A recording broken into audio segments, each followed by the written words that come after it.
here we are beyond the comfort zone. Welcome, everybody. This is a show that helps you step out of your comfort zone into a place of growth and learning. And as just demonstrated, I get to grow and learn every time I do one of these episodes. For those of you who are joining us for the first time, I'm Aviva Wilmer, and I'm a Vistage Chair here in Atlanta, Georgia. I lead 3 groups of incredibly driven and ambitious CEOs who want to accelerate towards their goals faster. In addition, I facilitate a group of growth-oriented key executives who are dedicated to driving transformative change within their organizations. Our peer groups are mastermind collectives where members come together regularly to share ideas and experiences and support one another. One thing I've always learned is that no matter how many years you have of experience, your knowledge is capped by the experience that you have, and your experiences are still limited. You don't know what you don't know because you haven't been exposed to it yet.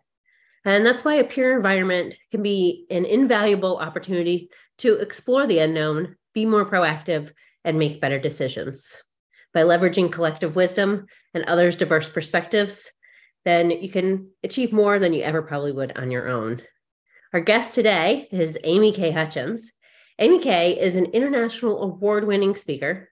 She's an Amazon #1 best-selling author of the books, The Secret Leaders, Keep It and Get It, 5 Steps to the Sex, Salary, and Success You Want. And as she has 23 plus years experience training and coaching clients such as Whole Foods, the Home Depot here in Atlanta, Starbucks, Canada, Expedia, and hundreds more. Amy K. is the founder of the global self-leadership platform, www.shegetsit.com, and shares with leaders how to confidently and competently navigate their toughest conversations. Amy K. received her MS from Johns Hopkins University and has been featured as a guest on numerous TV, radio, and print networks, including Bloomberg, Entrepreneur, USA Today, US News and World Report, NBC, and ABC. So much so that that's a mouthful. And she resides in San Diego with her favorite human. I love the way she words this in her bio, Scott, and their bulldog Moose. So Amy, hey, I am so excited to have you on my show today and to talk to everyone about being beyond their comfort zone. Welcome. Oh, thank you. Thanks for having me, Aviva. It's fun. It's fun to have these conversations, especially with all that's going on in the world today. I'm going to ask everybody to put in chat, everybody who's here with us. This is interactive, so if you have questions today, post them. But we're about to talk about communication. This is something we all can relate to. What is your biggest challenge in communication? So start popping those in to chat for us. And meanwhile, while you're doing that, okay, I'm curious, just from a background standpoint, heard you started off as an elementary school teacher, and now you're speaking around the globe. So before we hop into communication, can you share a little bit about how you got from there to here? Yeah, there's a through thread in there of teaching. But if you'd asked me 25 years ago, do you think you'll ever own your own business and travel around the world? I'm like, I'm an elementary school teacher. And that's the fun fact. So started off in Washington, D.C., became a teacher in our international school system. So not Department of Defense, but if you were a foreign passport holder, if you were Nike or Coca-Cola overseas, your kids had to go to school somewhere. So our international school system is quite large. I was in Shanghai for 3 years. Then I went corporate. I moved to London and I worked for a $1 billion beauty company. And even though I can't cut hair and I can't color hair, the ponytail is hard, I still joke. I was involved on the sales side and education. So I was still teaching and training how to become profitable, how to grow, how to scale. And then from there, I started my own growth and sales training company, which morphed into leadership training and consulting and keynote speaking. And then I started that company almost 23 years ago. So 23 years ago this December. And so what I still love, and that's teaching. So whether it's our online platform like She Gets It, or it's a keynote speech, or it's like being a consultant, it's just, I love that little epiphany that goes off when you get that new insight, that new idea on how to play better. It just warms the cockles of my heart. That's awesome. So kind of getting to the crux of communication in my mind, the tough conversation. Yeah. You're all about having them. I'm curious though, why do we as humans avoid them so much? Well, I think there's a lot of reasons, but I think that why I get so fired up about this, Aviva, is that I really believe, and I've been preaching for a long time, that the life that we want, the results that we desire, they're on the other side of that tough conversation. So whether that's a tough conversation with a client or a prospect, a spouse, a significant other, a kid, or ourselves, we need to have it. And I think that one of the things that I can just say from all of my coaching clients over the years is that most of us don't even know how to get it started. We're so afraid of the unintended consequence of making matters worse, of not getting the results of what we want, that we avoid the conflict. And so the cost of that's enormous, right? There's a huge financial cost to that, but there's also the duress and the emotional toll and the headspace and the energy drain of not having it. And so I just believe that most of us are avoiding them because we're not even sure how to get it started. And we really don't want to make things worse than they already are. So I spend a lot of time working with senior executives on here's how you're going to frame it. Here's how you're going to walk through it to really help you feel more confident about starting it in the first place. What tips would you give the everyday person who has that tough conversation they know about to think through in order to get it started? So I'm a big fan of communicating to connect. I'm really known for that. And what I mean by that is if you're communicating to connect with somebody, you're both going to leave stronger because of that conversation. Doesn't mean you're going to, necessarily agree and that everybody's going to be like, oh, that was rainbows and unicorns. It just means that I'm feeling stronger because of this exchange. I feel seen, I feel heard, I feel understood. And so one of the first things that I tell leaders is we're going to lead this conversation with a soft heart and a firm spine. And what I mean by that is sometimes we go in and we're so blustery, like we come in with that hard front that it's like, then we have to cave or acquiesce down the road because we were too strong. But if we can come in with that soft heart and firm spine, then it's like, okay, I'm going to listen to you empathically. I'm going to use my empathic intelligence skills. I'm going to be sensitive. I'll be perceptive about how this dynamic is going, but I might have some boundaries. I might have some firm offers and requests that I need from you. And all of that occurs because you took the time to prepare prior to that conversation, setting your intention. And then we'll get into this, I'm sure, but I love to start that tough conversation with a how might we question in the workplace. So if you're upset with somebody's performance, it's, well, how might we make you a more integrated, successful team player? How might we get back on track versus just, we need to talk, which of course makes everybody feel defensive. So I like that intro. So let's go there. So when it comes to that tough conversation, starting with how might we, what does that do? How does that diffuse the situation? Well, there's a psychological component to that. In fact, there's several. And how might we was something I started using in the late 80s when I started teaching elementary school. And so, and they now use it at Harvard, by the way, in their innovation classes when they teach this in their business school. One of the things that's fascinating about how might we is think about the psychological play of we. In other words, your voice matters. This isn't me dictatorially telling you what we're going to do. This is me asking for your input. We're going to co-create the future together. And I'm going to reduce the burden of coming up with a decision or the be all end all solution today, because we're just exploring. We're just ideating. It's that how might we? And so I'm opening it up. I'm literally, as I say, I'm lowering the defenses. I'm lowering the shoulders to say, let's solve this and answer this question together. And so that's just kind of the psychological play right off the bat. So kind of the geeky part of me, the neurology part of me says, when the brain is more relaxed, when we have levels of oxytocin, when we've got greater levels of dopamine, we're actually able to ideate more.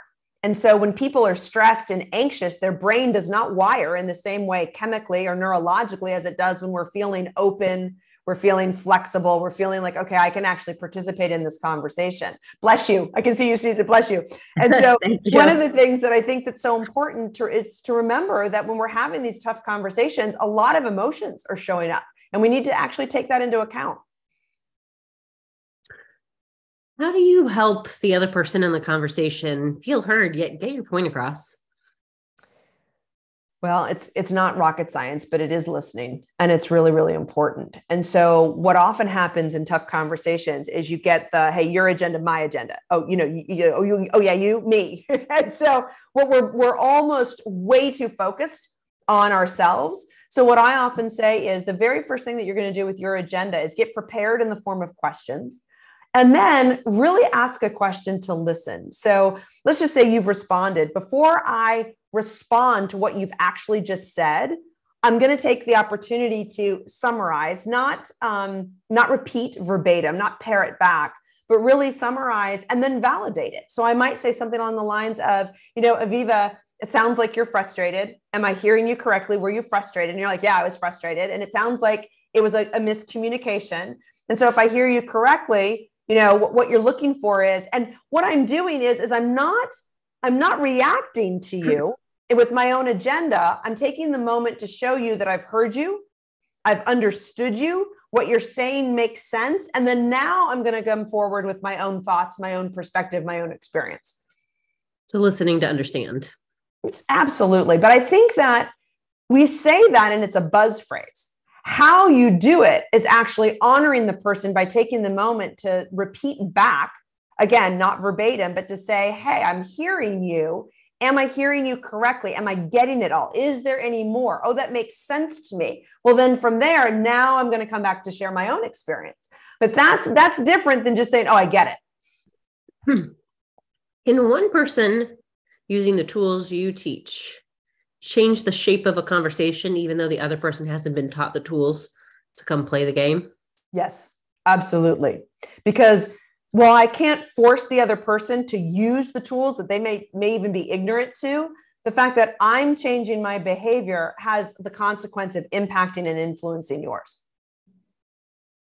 And so oftentimes, like with leaders, one of the things that I'll talk about is that when you practice self-awareness, and we're all familiar with this, when you can stay neutral, when you can stay less triggered, when you can stay calm and respond thoughtfully and not reactively, you change the tone and tenor of that conversation, and therefore you change the outcome. And again, this is realistic optimism. I'm not saying that it's all going to be rainbows and unicorns, but what's fascinating is the more centered that I stay, the more grounded that I am. As Elizabeth Lesser would say, she's the founder of the Omega Institute. She's like, do no harm and take no shit.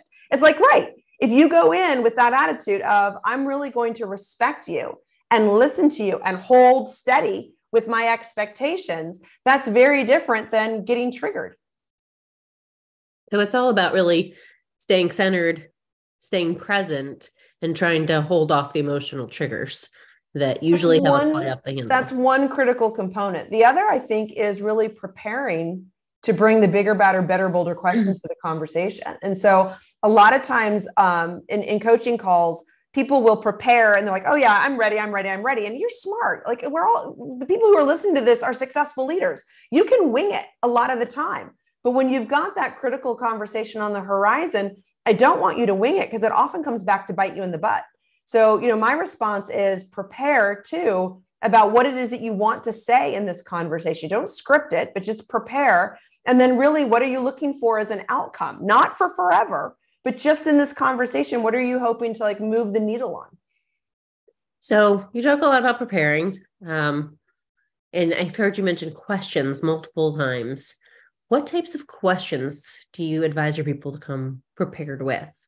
What does that look like?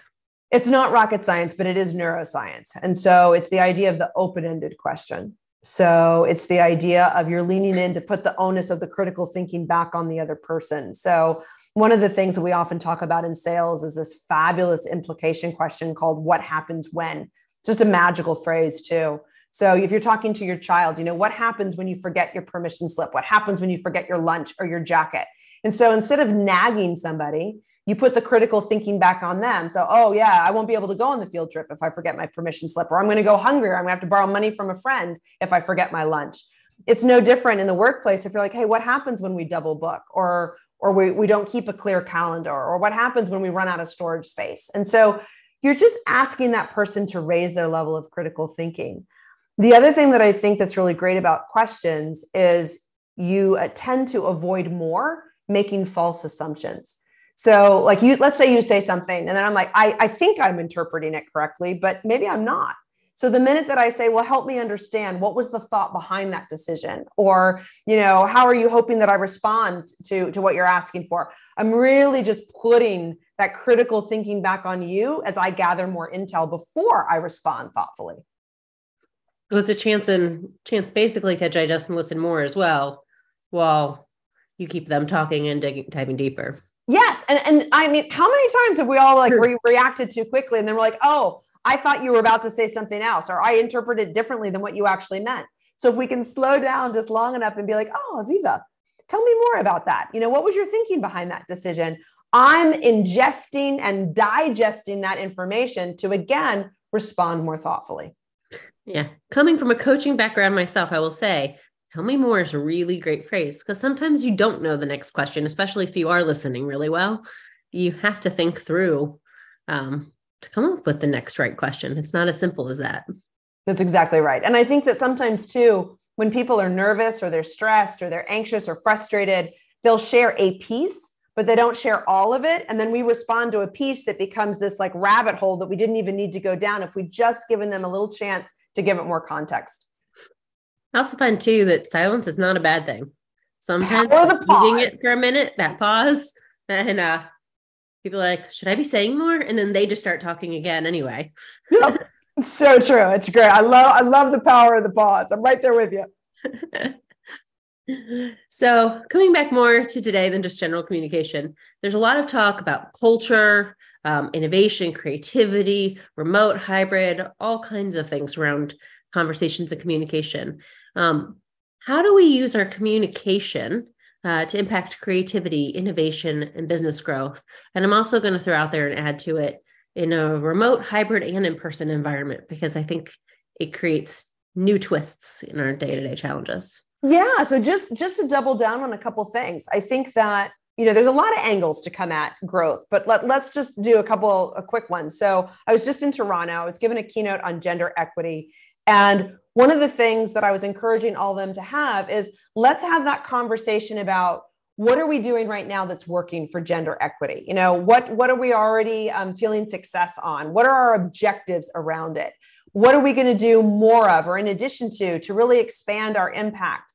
We've got certain facts we know from Accenture and McKinsey, just to name a few, that women on boards have higher net margins.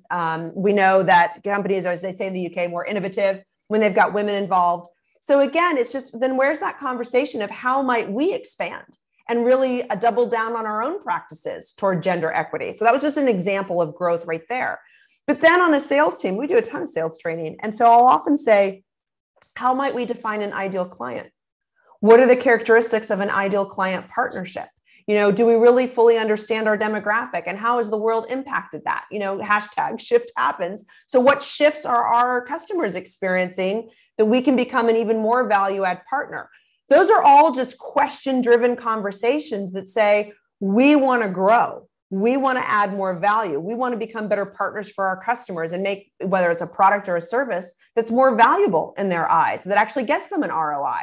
And so those are the fun conversations that, to me, drive business. And I go back, I have a mantra, I've been saying this for like 30 years, but life happens one conversation at a time, whether that's at work, at home, 3 o'clock in the morning with me, myself, and I. And so as leaders, if we take responsibility for bringing those bigger, better, bolder questions to the conversation, we're going to drive higher levels of critical thinking and problem solving. And that's that sweet spot where you start to grow exponentially.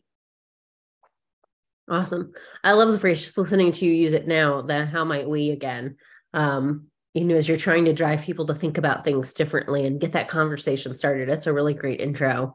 I love it. I love that question. So I'm listening to you, right? Because you have how might we, you've used a couple phrases already in here. I'm like, oh, I like these phrases. I got to write them down. So I'll say, you've got quite the magical phrases. Well, conversations are just words. You seem to have lots of these. Do you have a list somewhere of magical phrases we should be using?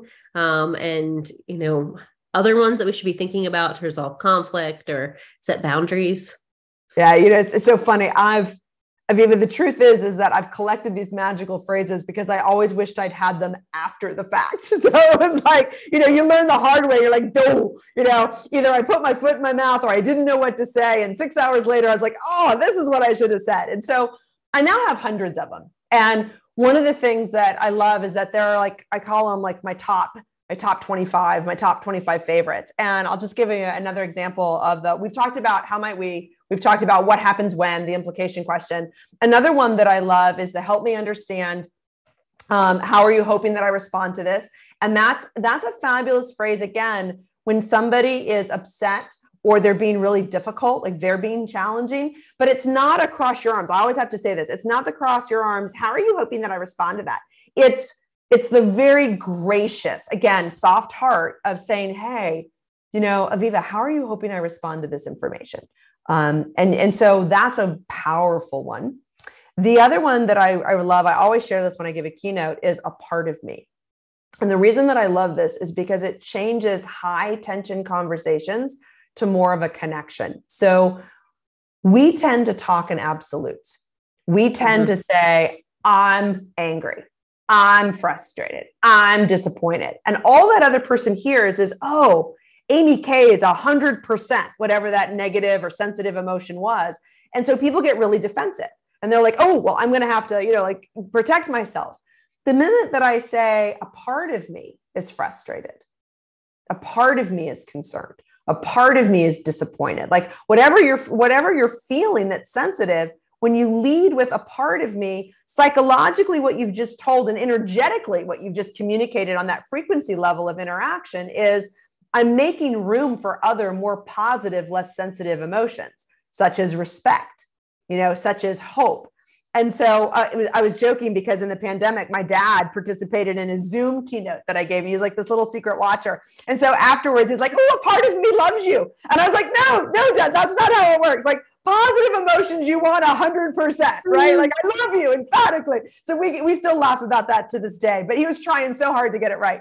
And I think that tells you though, how much we benefit when we have communication skills. I mean, we can go do a Toastmasters on how to give a public presentation. Nancy Duarte wrote a beautiful book on how to put your slideology together for a TED Talk. What we don't have is how do I resolve conflict with a best friend?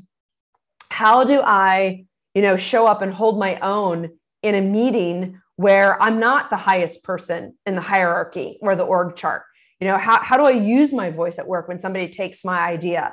And those are the ones that, to me, are game changers to advance your career, your relationships, your life. And so that's why I get so fired up about it. You definitely have magic phrases, no doubt about it.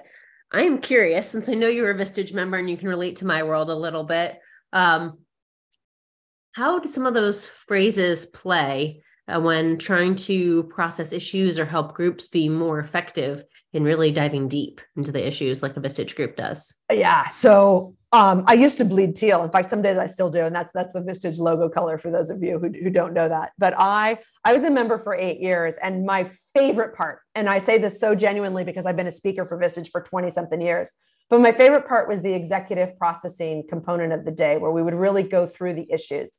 And to me, the magical phrases are beautiful because you're expanding the thinking, you're harnessing that collective intelligence around the room, that diversity.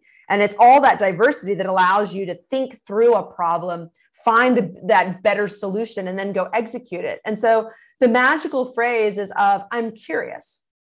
I love that, to just say, I'm curious about whatever it is, because what you're really doing is you're leaning into the tell me more, expand this versus judging it, right? Mm-hmm. The other thing that I loved about my group was that we were very careful about the lexicon that we brought to that table. And what I mean by that is we weren't allowed to say, hey, Aviva, what's your opinion on that? Because the opinion wasn't important as the experience. And so we would say, Aviva, what's your experience around this? What have you gone through? What have you had as the dignity of your human experience around this particular challenge? And that, strangely enough, that changes the way that people answer that question. Because an opinion is sort of lazy, like it's my opinion. But if I say, what's your experience with that? What would you add to this conversation that we haven't asked? Kind of that Socratic question, what are we missing? That was another thing that we used to ask. We would go Socratic. Well, Socrates is really known for what am I missing? And so we would do that question as well. That really ratchets up the critical thinking and the problem solving process. I like that. That's a good question. I'm going to integrate it into my group. Yay! Good. You knew it was worth asking. You were saying, how do I a lot? And that just immediately triggers issue processing to me. So kind of back to the tough conversations. Yeah. I work with lots of CEOs, they're leaders, in organizations, and they have to deliver tough news, especially in the past few years. There's been a lot of tough news to deliver. What is the best way to deliver that news, either to a person on the team or a team as a whole? I'm a big fan of transparency, and I go back to that Stockdale paradox of realistic optimism. I just think that that's classic. So I've seen the leaders that like go all Pollyanna, like there's nothing wrong, and you're like, okay, I don't really want that cheerleading sis boom bah. But I've also seen the leaders that are doom and gloom, and that doesn't help either. So there's this beautiful sort of sweet spot of I'm going to be transparent. I'm going to be realistic about what we're hoping for. I'm going to be optimistic about it, but I'm also going to be definitive in my word choice. So for instance, I'll give you the example. A lot that we were teaching in the pandemic is here's our plan. When the intel or the information changes, we will reassess our plan as appropriate. And this is what we're going forward with now.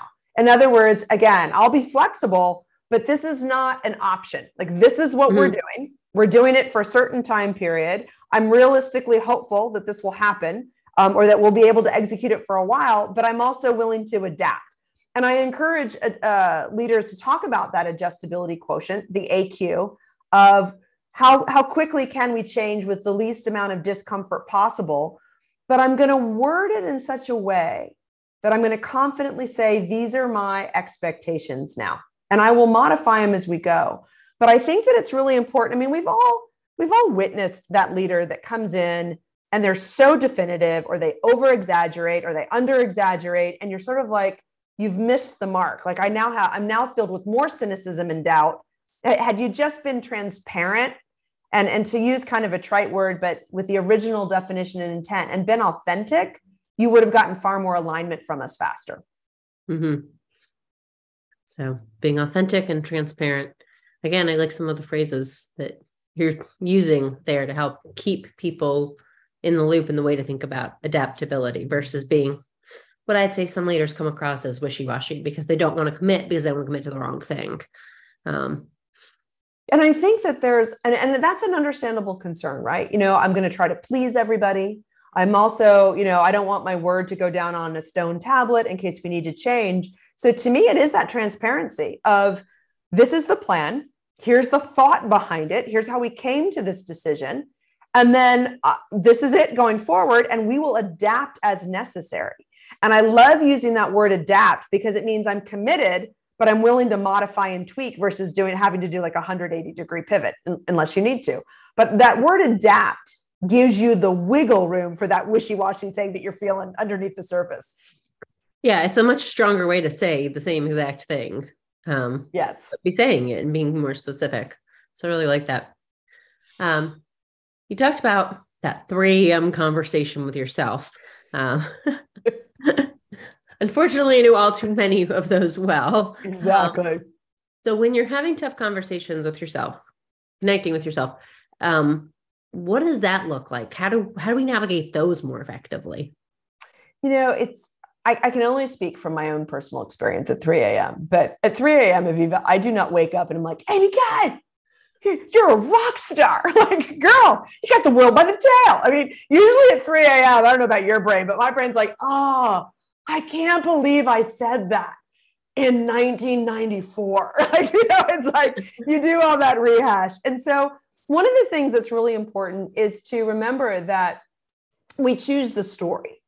So I'll give you a classic example. I travel, and sometimes the time zones are so wild and wacky that I am awake at like 3 o'clock in the morning and I'm super productive. But there's other times when you're awake at 3 a.m. and you are doing the hash. Like you're doing the dark night of the soul, they'll call it. And so to me, coming back to asking yourself, is this the energy that I want to be in? Like, why am I bringing this back up? Is there a lesson that I'm reminding myself? Is there a reason why I'm being so critical about myself? Is there something that I'm supposed to take away? And then to reflip the script and say, I have learned this lesson, or I'm done thinking about this, or to move it into more positive frame. And so I often joke, you can't control circumstances, but you can control the meaning of that circumstance. You can control your thought around it. And so I encourage leaders to come up with an anchoring statement.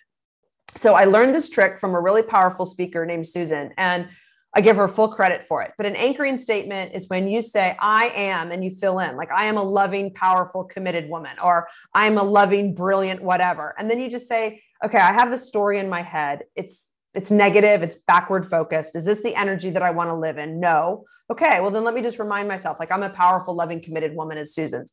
And so you say these phrases, and it sounds goofy until you do it and you realize, oh, my ego just needed to hear that. My ego just needed to let go of this. My ego just needed to know that everything's okay. Because your ego, the ego gets a bad rap. The ego, if it's hijacking you, can be dangerous. But the ego is oftentimes just trying to protect you. And so I joke, it sounds a little woo-woo, but it really does work. I use this a lot with my coaching clients, especially with anxiety. Bilateral brain stimulation is fantastic. And we can cross that corpus callosum, and we can do that physically. There's another technique too, where you have to just calm down the protective persona of the ego and let it know that it's been heard. You don't want to repress it. You actually want to invite it to the table, let it express itself, and then say, okay, I heard you. I heard you. I so appreciate all that story. It's no longer helpful because I'm a loving, powerful, committed woman. And that little conversation at 3 a.m. can release a tremendous amount of repressed or suppressed emotion. Wow. That's great. It's great therapy at 3 a.m. when you can't call your therapist. It sounds a lot like, affirmation statements or practicing gratitude. The fact that it just shifts the way your brain works. Yes. Because it's really, to go back and just kind of use a phrase that's really popular right now because of Joe Dispenza, it's breaking the habit of being yourself. And my neurology background is the more you repeat that story from 1994, the deeper the grooves and the ruts are in your brain wiring. And so what we're trying to do is just rewire that story and say, I don't need to tell myself that story anymore. But that's literally breaking a neurological habit. Yeah, it's interesting. I mean, and I'll get vulnerable here. When I built my first group, I now have 4, but I almost didn't become a chair many times. As a roller coaster, trying to build groups and talk to CEOs and all the conversations. And it's affirmation statements like that honestly got me through those roller coaster times, the dips in the roller coaster, and got me back to the other side. So, yeah. Well, that's still hanging on my TV across from me today. Yay! For one. I love it. I love it. So I think you're just putting an absolute exclamation point on the fact that, and I'm not blowing smoke at you. You're wildly successful. You're super wickedly bright. And yet we all have self-doubt, right? We all have moments when we're like, I don't know if I can pull this group together. And you and like thousands of Vistage chairs would say that. And so part of it is like anybody who's in sales. And by the way, we're all in sales, whether we're selling a product or service or an idea or trying to get our kids to put their shoes on, right? We're all in sales. And so to me, it's just when somebody says no, or we get pushback, what meaning are we assigning it? What energy are we giving to it? And so to me, as soon as you can change the story to, well, that person said no to being in my Vistage group, but that just means that there's somebody better that's coming and they gave me a chance to practice. So when the even better person comes along, I know how to communicate, to connect in a way that's valuable. Exactly. I love that. Yeah, it's so true, but it's because it's true. So you've given my viewers today some really great tidbits, phrases they can use immediately in their day-to-day, which I love. I love when there's just the ability for immediate action. Let's put it that way. How can people get in touch with you if they want to learn more? Oh, thank you for that. So shegetsit.com is the easiest place to go. It's our website, shegetsit.com. We have tons of free resources on the homepage. And then we have masterminds every year, and we have a sales retreat coming up. So if you're a woman sales leader, we'd love to invite you to participate in 4 days of education. And then male or female, the tools are great. So shegetsit.com is just filled with a ton of free resources because we believe in that. We really are trying to elevate and make confident communicators all over the globe. Awesome. I will put that too in the chat when I get back on after this, since it kicked me off with the reverb. But that will be there for everybody. I have one last question I ask everybody who comes on my show. It has nothing to do with communication and has to do with in general. What is something outside of your comfort zone that you have never done before? Oh, probably a lot of things. I do pride myself in being outside of my comfort zone a lot. I do. But there's one that I've never been able to do. And it's interesting. I think the reason it just flashed into my mind is because of the news that's going on in the world. I have always been a little scared of getting scuba certified and being underwater and going down deep. And I think that just popped into as a local fear because of everything that, again, is happening in our headline news. But yeah, I've always been a little bit nervous about being outside of my comfort zone 1,000 feet down. But all of the beautiful fish and amazing things you could see that you'll never see on the surface. Oh, I know. And I'm a huge fan of snorkeling. And I've even had the accidental shark come by snorkeling, and I've clearly survived. And so, but there's just that something. It's, and of course, in therapy, though, they'd probably tell me that it has to do with control and all of that. And I'd be like, shocker. You definitely don't have control 1,000 feet below. Yeah, that's for sure. But I think that, it's interesting, just to say one more thing. I think that too, ironically, whether it's for me or somebody else, that's shifting the story and challenging the conversation that we have around it, even if it's just with me, myself, and I. Well, thank you so much for joining me today. It has truly been an honor to have you as a guest on my show. And thank you to everyone who joined us. Until next time on Beyond the Comfort Zone, I encourage all my viewers to try something new outside your comfort zones, because that's where growth occurs and life begins. Have a great day, everyone.